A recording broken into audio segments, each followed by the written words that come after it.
is the most effective way the government can sustain a good quality of life? Oh my God, I'm 18. Um, I got no clue. I'm That's with, cool. man. Something to think about, maybe. Something to think about. I wish I had a good answer for you. All I can tell you is that I don't know. I got nothing for you. That's a tough one. That's a brutal one, man. I don't know is just fine. Yeah, that's what I say to a lot of That's what you're people. here for, right? I got a lot of I don't knows, man.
Are you a student here? Damn. Cool. Lucky guess, huh? Yeah, lucky guess. Just throwing that one out there. Yeah. I just got here about a week ago. I did my first semester over in London. Oh, really? Yeah. London? Mm-hmm. How did that work out? Oh, it was amazing. Traveled everywhere. It was How crazy did you- experience. How did that work? Like, how did you get that? That was just how I was offered admission into the school. It was like they were like, if you want to come here, you got to go abroad for your first semester. Really? Yeah. That's from this school? Yep. Interesting. Yeah, very cool. Now does that have to do with what you're studying, or just a basic requirement? It was I was out of state, and I guess I wasn't that smart. So like, hey, we like you, but we don't like you enough to put you straight on campus. So they said, Oh. go abroad, and then we'll take you in the next semester. So I did that. Gotcha. Yeah. Okay. Well, it sounds like that would be like a really cool way to do it, though. Oh, it was amazing. I wouldn't trade it for anything. It was the best. Traveled everywhere, met some great people, Cool. picked up some language. It was great. So you were hanging out in London, but you traveled like all through Europe? Or? Oh yeah, I went to Spain. I went to Italy. I'm a big soccer guy. I went to a bunch of soccer games. Awesome. Yeah, it was the best. It was. I feel like my life. I Bonus. might have peaked at 18. That might have been it for me. You know what I mean? I might not. It's all downhill. I might from not here. do it. It might be all downhill from here. I'm not sure. Yeah. Well, hopefully not. Hopefully not. We'll see. I'll try my best. What's your name? My name's Jack. Jack? Yep. Jack? There you go. Good to meet you, Jack. I'm Nice to David. meet you too. So I'm interviewing folks about something meaningful to you, something that you think is true. Oof. Okay. And I'll ask questions that help us explore how you got there Yeah, absolutely. and what supports your confidence. Yeah. There's a couple of different ways that we can do it. We could talk about what you think is truth, just generally speaking. Mm-hmm. We can explore a specific belief that you have. We can do it where you don't even tell me what the belief is, which is kind of an interesting way of doing it. Okay. Or we can talk about a problem that you think that we have, and you think that you have the solution for it. We can talk about that. I don't have any solutions, but I that's a loaded question. There's a lot of loaded questions, but I like those questions. So I gotta. Oof. So you want me to pick an avenue, whether I explain truth or explore belief? Yeah, explore a particular All right, belief. Do that? I got something. Yeah, I Okay. got something cool. Being genuine is a big thing for me, and Just talk to somebody about that. having a big heart. Oh, big heart. Yeah. Okay. Kind of bleeding yourself dry and letting your heart do the talking. I think it's a big thing. Okay. You know, I think with like I grew up in a pretty wealthy county in New Jersey. Went to a private school for high school, all boys, and a lot of it was show and tell. Like how can you manicure yourself? How can you appear to other people? And I definitely played along for a little bit, and that was part of my day to day. I kind of woke up. All right, who am I today? Who do I need to be for other people? And then it wasn't until really going to London and being on my own, like alone, I was away from everything I'd ever known, another continent, kind of just learned to be true to myself. And I want to show other people appreciation. And I think some people have a hard time letting other people know uh, how much they mean to them or how much their love that they have inside of them. And sometimes I think it's a great thing to be able to be other-centered. You know. Why do you think it's hard for people to do that? They're afraid of how they're going to be perceived or judged, or they're just not sure of how it's going to be responded to nowadays. I think a lot of the time the culture nowadays is to be closed off and to be a little bit aloof to other people, aloof and unaware of other people's emotions and needs. And I think to be really connected with other people and to just have a big heart and wear it on your sleeve and to really care about other people is such a great thing. I think it's something that's missing nowadays, even in just like small interactions like this. I saw this and I chose to come here and sit down and talk because I enjoy talking about things like this. And I think that a lot of people nowadays, they want to keep it on the surface and they're afraid of being themselves. Okay. Having a big heart, how is that demonstrated in your behavior? I mean, I almost to a fault have a big heart. I go out of my way for other people. That's something that's actually gotten me in a little bit of a personal turmoil where I'm so other-centered to where I'll almost neglect my own personal needs, and that's something I've been working on. But I think that having a big heart for me, it's just about showing appreciation, showing love, smiling, and being able to throw your arm around someone and being able to help them emotionally when they need it. Okay. How do you decide when it's best to have a big heart and when to focus on your own personal needs? I have a tough time discerning that. I have a very tough time. I think a lot of the time I am putting my heart out there for other people to kind of take it and break it if they need to, and leaving myself in the dust. And I think not until recently was I really able to be like, you know what, I need to be my own person. I need to stand up for myself. But I think a lot of people that I know, a lot of my friends, a lot of people here, especially at Florida State, like it's a lot of there's so much reluctancy around giving yourself to another person, being available, being caring, being emotionally supportive. People see it as almost like people try to be cool. It's counterintuitive to be cool nowadays. Sometimes people just need to drop the cool act and care.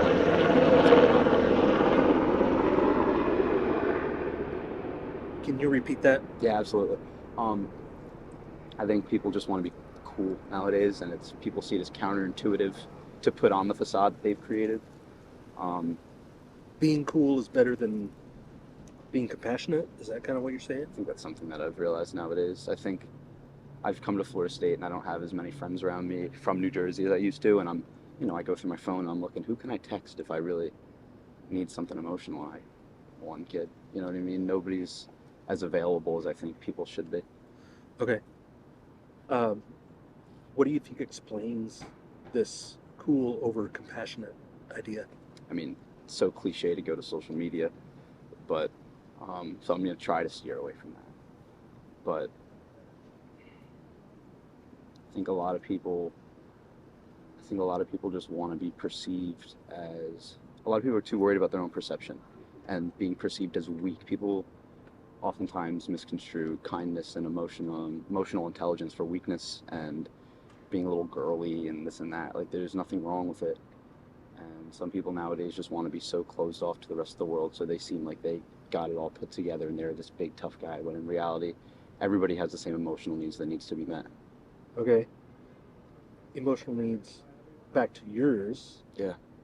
You said it's hard to discern when to have a big heart and when to focus on your personal needs. Yeah, absolutely. What is the best way to discern that? It's a good question. I think one thing for me is I realized I was bleeding myself dry way too often. I was giving myself out as often as I could because I lacked something in myself. I lacked the self-worth in myself, so I looked to fix other people and I looked to solve the solutions of other people. And once I realized that, I had to compose myself and I had to have my own self-worth. I think one thing that I found was that I can't truly be there for other people and not be there for myself at the same time. That's not healthy. I need to be able to be my own whole person and be there for other people at the same time. You can't give yourself completely to other people, but at the same time there's a balancing act that needs to happen, because I think people too often are on the opposite side of the spectrum from me. Whereas I'm too giving, I think other people very often are reluctant to give. Okay. How how do you tell when that's happening for you? Like when you're out of balance, how do you tell? It's a lot of anxiety. Anxiety? Yeah, it's a lot of anxiety surrounded by, especially over text messages and communication patterns. I get very nervous. I'm like, why aren't they giving me the same attention and the same emotional feedback and help that I'm giving them? Why am I not receiving the same amount of care that I'm giving? And I came to realize that it was all just because I didn't think I was worth the care. And so when people weren't giving me the care and attention, I kind of shut down and I had a lot of negative emotions surrounding that. How do you solve that problem? You got to take some time to yourself. I started going to the gym a lot, started playing a lot of basketball, did things that I really grew up doing. I just connected with my roots, and I became very in touch with myself, and I became very. I had to build a lot of self-confidence. Okay. And doing activities like playing basketball and things that you used to enjoy doing, that helps you get back in balance of the Yeah. cool versus I, I, compassionate? I think that like at the end of the day, it's a balancing act between being able to show up for others and show up for yourself. And I wasn't showing up for myself. You know, I was half-assing my schoolwork. I wasn't going to the gym. I was kind of just laying around, but I was always be there at a whim for anybody else. And it was when I started picking up things that I related to and connected to as a younger kid, and things that are true to me, and things that just bring me joy. When I was able to find joy in everyday mundane things, and I was able to feel whole as a person, then the anxiety subsided. I knew that I was okay on my own, but I'd love to be there for anybody else if they needed me. Okay. The problem of the cool versus compassionate with others or society, Yeah. what do you think the solution is to that? Boy, I mean, I'm a microcosm. It's like there's so many people in the world, and it's hard to make everybody realize the same thing at once. And is there a solution? I'm not sure there's a solution. Hmm. It's not the government's job to tell people to be compassionate, and I sure as hell don't have, the outreach to tell everybody to. But I think it's just about my circle, about the people that I'm around, and if I can exemplify the values that I'd like other people to share with me, and if I can be if I can help them out and help them find where I think that people should be and help them be compassionate and be more open about their emotions, I think that's the best that I can do. Okay, so like locally, setting a good example. What you think is Locally, even just with my family and friends, and there's other people like me, and I think if people like me show up for other people consistently, then it's kind of like it's a trickle down thing. If you do it for other people, they'll probably start to show up for other people a little bit more. okay. Let's say tomorrow, Yeah. everyone had a perfect balance Hmm. with this. Yeah. What would be different about our world?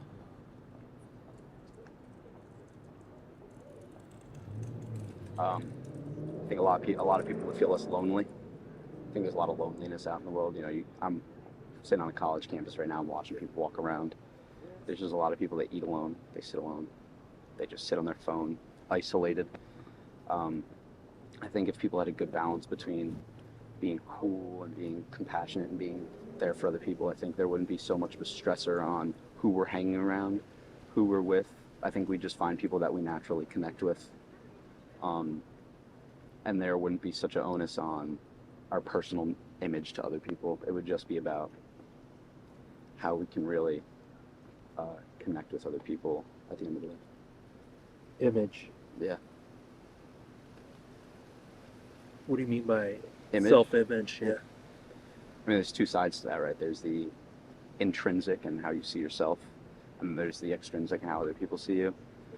And I think both of those things would kind of be nullified. I think like the idea of self is very complicated, and the fact like that I can see myself as one thing and everybody else can see me as another thing is pretty wild. But I think the like your perception could be wrong. Oh, my perception could be wrong, or it could just be different. Maybe there's no wrong or right. It's just that they see me one way, I see myself another way, and that's just how it is. But the image is a super complicated thing, especially with social media. You're pushing yourself out there for certain people to see you a certain way, when in reality you could be completely different, but you know that that's not how you'll be accepted.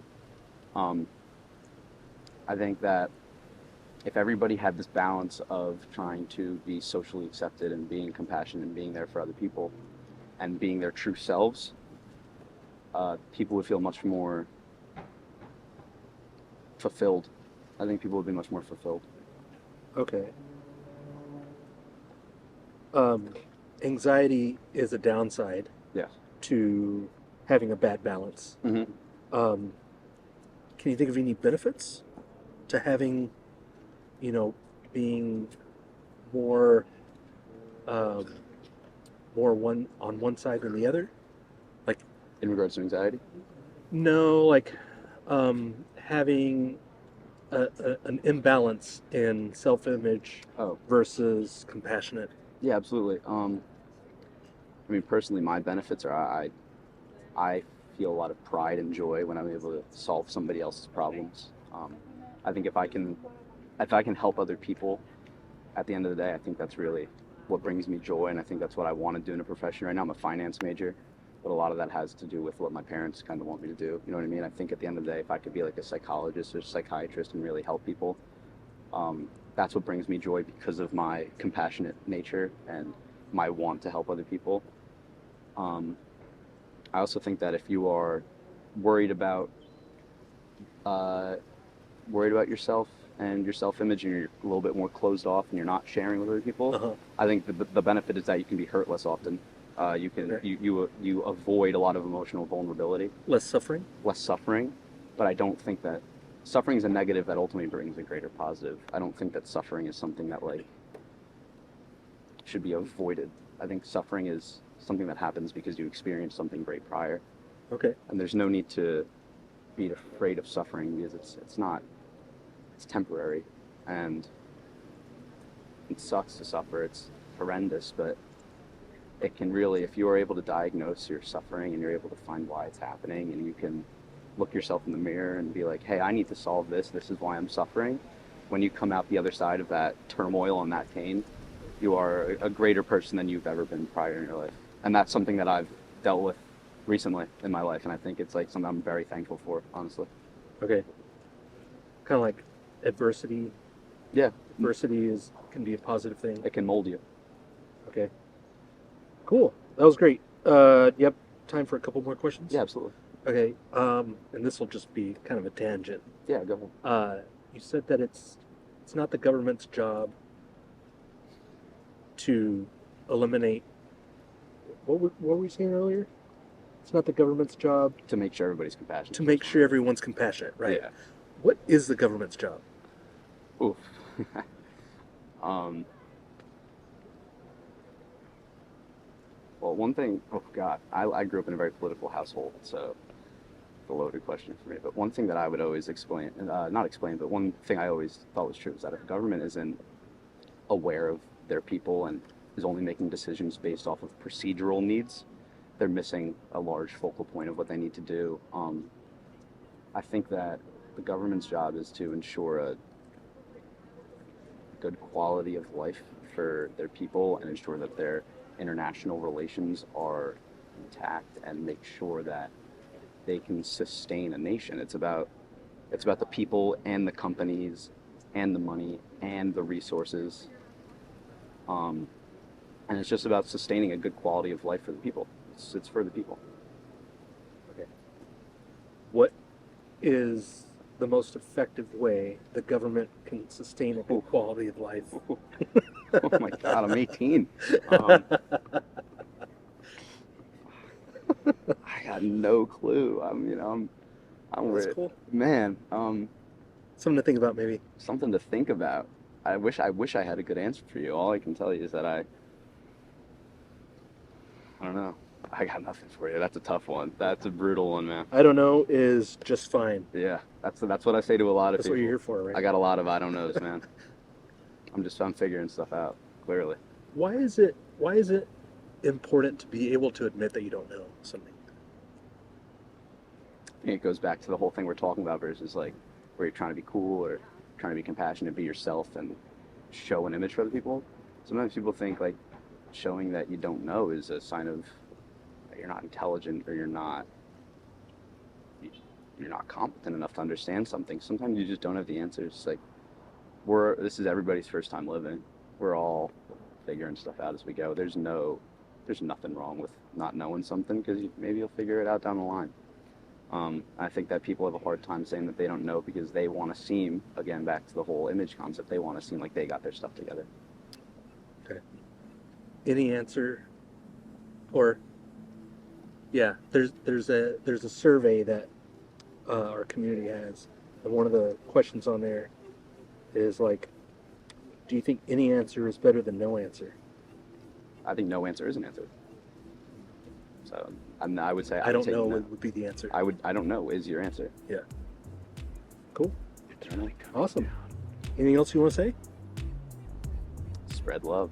Being an actor of compassion, show up for other people, and explain to them how they can show up for you. Because there's nothing better than having a network of people that care about you. Cool. Like a community. Nothing better than a community. Loneliness is a horrible disease. So just show up for other people. Cool. That was awesome. Thanks, you. Jack. Thank you very much. I appreciate you. Yeah, thanks for stopping. Of course. It's really coming down.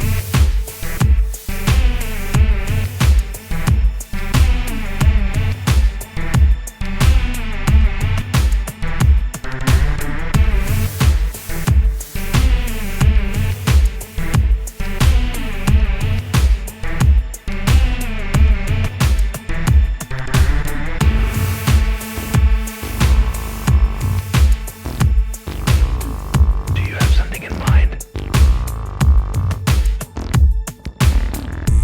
Enjoy the rest of your day. Where can I find this stuff? I'd love Do you have a phone? to. I do. You can scan the QR code. That'll take you right to my YouTube channel. Love it. And there's a bunch of resources in the description. All right. Thank you very much. I Cool. Don't forget your backpack. Oh. Appreciate you. Have a good Take care.